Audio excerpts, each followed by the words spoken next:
आज स्टार्ट करेंगे बेटा excretory products and there elimination. कौन से एक्सक्रिएटरी प्रोडक्ट होते हैं, कौन से एक्सक्रिएटरी वेस्ट होते हैं और कैसे वो एलिमिनेट होते हैं। हर एक जो ऑर्गेनिज्म होता है उसमें अलग अलग होते हैं। जैसे अमोनोटेलिक ऑर्गेनिज्म होते हैं, उनके अंदर जो चीफ नाइट्रोजीनियस वेस्ट होता है वो कौन सा होता है, अमोनिया।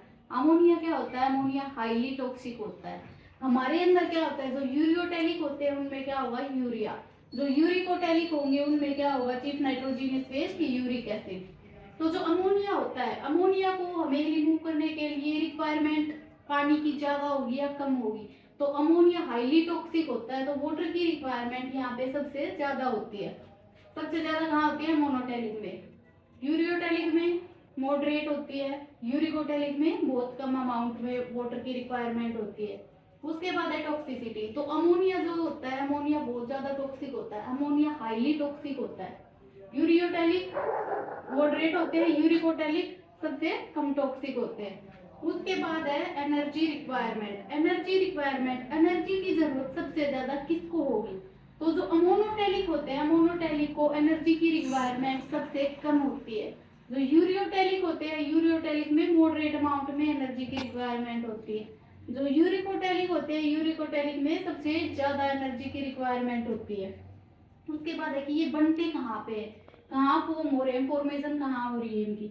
जो अमोनोटेलिक होते हैं, अमोनोटेलिक बनते हैं deamination of amino acid. For example ये स्ट्रक्चर है अमाइनो एसिड का, ऊपर एच है, नीचे आर है, इधर कार्बोक्सिलिक ग्रुप है, इधर NH2।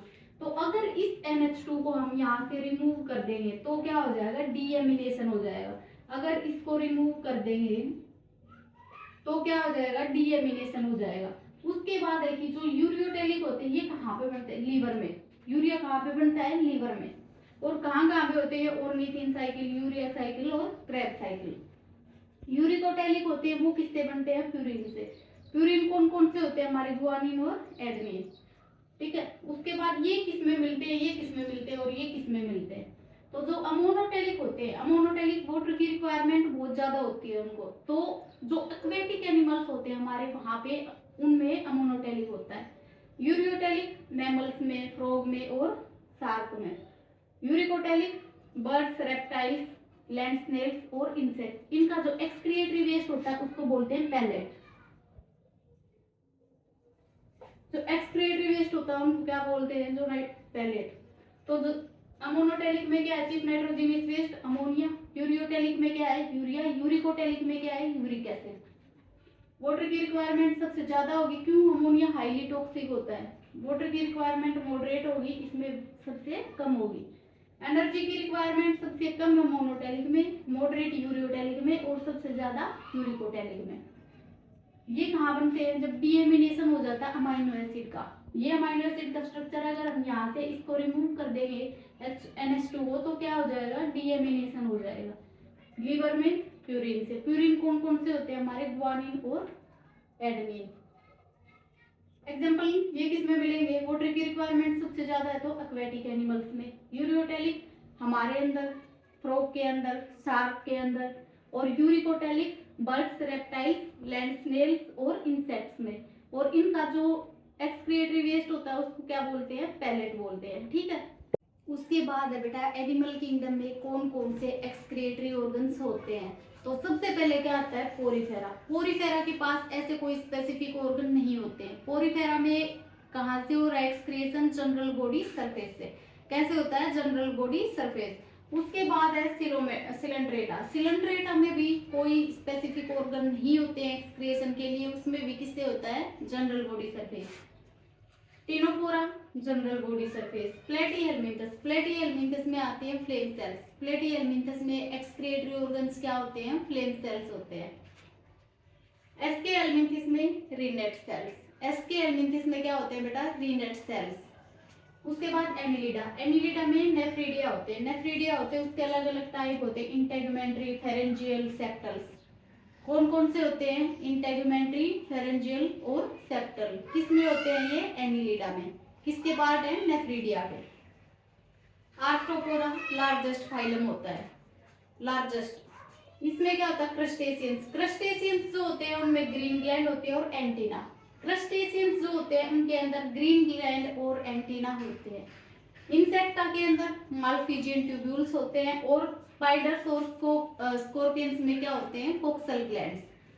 क्रस्टेशियंस में ग्रीन ग्लैंड और एंटीना। इंसेक्टा में मालफिजियन ट्यूब्यूल और स्कॉर्पियंस और स्पाइडर्स के पास क्या होती है, कोक्सल ग्लैंड। ठीक है।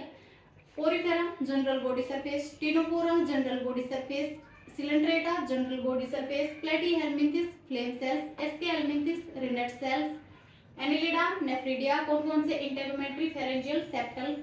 आर्थ्रोपोडा क्रस्टेशियंस में ग्रीन ग्लैंड और एंटीना, इंसेक्टा में मालफिजियन ट्यूब्यूल्स, स्पाइडर्स और स्कॉर्पियंस में कोक्सल ग्लैंड। ठीक है। उसके बाद है मोलस्का। मोलस्का जो होता है हमारा सेकंड लार्जेस्ट फाइलम होता है। मोलस्का के अंदर कौन से एक्सक्रिएटरी ऑर्गन प्रेजेंट होते हैं, ऑर्गन ऑफ बोजानस या कीबर्स ऑर्गन बोलते हैं उसको, ऑर्गन ऑफ बोजानस और कीबर्स ऑर्गन, मेटानेफ्रिडिया और टिनिडिया। मोलस्का के अंदर organ of Bojanus, Keber's organ, metanephridia, ctenidia. उसके बाद इकाइनोडर्मेटा। इकाइनोडर्मेटा ऐसा होता है कि उसके पास कुछ नहीं होता है, कुछ होता ही नहीं है उसके पास। इकाइनोडर्मेटा में ऑर्गन एब्सेंट होते हैं। हेमिकोर्डेटा में क्या होते हैं, हेमिकोर्डेटा में जो एक्सक्रिएटरी ऑर्गन्स होते हैं वो होती है प्रोबोसिस ग्लैंड। हेमिकोर्डेटा में एक्सक्रिएटरी ऑर्गन क्या होती है, प्रोबोसिस ग्लैंड। उसके बाद आता है कोर्डेट्स। कोर्डेट्स किसको बोलते हैं, जिनमें नोटोकॉर्ड प्रेजेंट होती है। तो कोर्डेट में सबसे पहले यूरोकोर्डेट आते हैं। यूरोकोर्डेट के अंदर एक्सक्रिएटरी ऑर्गन क्या होता है, न्यूरल ग्लैंड्स।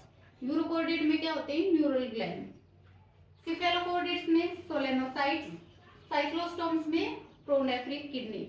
सिफेलोकोर्डेट्स में सोलेनोसाइट, साइक्लोस्टोम्स में प्रोनेफ्रिक किडनी।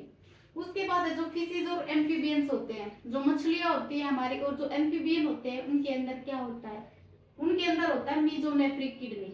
और जो मीजोनेफ्रिक किडनी होती है उसके पास लूप ऑफ हेनले नहीं होता है, नो लूप ऑफ हेनले। तो लूप ऑफ हेनले क्या करता है, लूप ऑफ हेनले जो यूरिन होता है हमारा, यूरिन को कंसंट्रेटेड करने में हमारी हेल्प करता है और वाटर को कंजर्व करने में भी हेल्प करता है। तो फिशिज और एम्फीबियंस में कैसी होती है, मीजोनेफ्रिक किडनी होती है। मीजोनेफ्रिक में क्या होता है कि लूप ऑफ हेनले होता ही नहीं है। रेप्टाइल्स, बर्ड्स और मैमल्स में क्या होती है, मेटानेफ्रिक किडनी होती है। मेटानेफ्रिक में क्या होता है, मेटानेफ्रिक किडनी में लूप ऑफ हेनले प्रेजेंट होता है।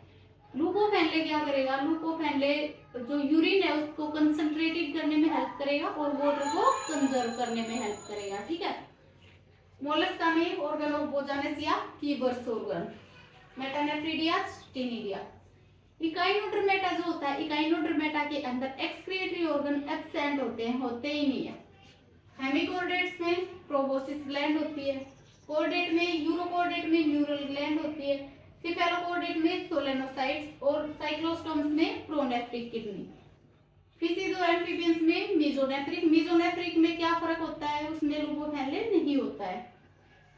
रेप्टाइल्स, बर्ड्स और मैमल्स में मेटानेफ्रिक होती है। मेटानेफ्रिक में लूप ऑफ हेनले प्रेजेंट होता है और क्या होता है, वो क्या करता है, जो यूरिन होता है उसको कंसंट्रेटेड बनाता है और क्या करेगा, जो वाटर होता है उसको कंजर्व करने में हेल्प करता है। ठीक है। इसके बाद कल हम करेंगे human excretory system. Thank you.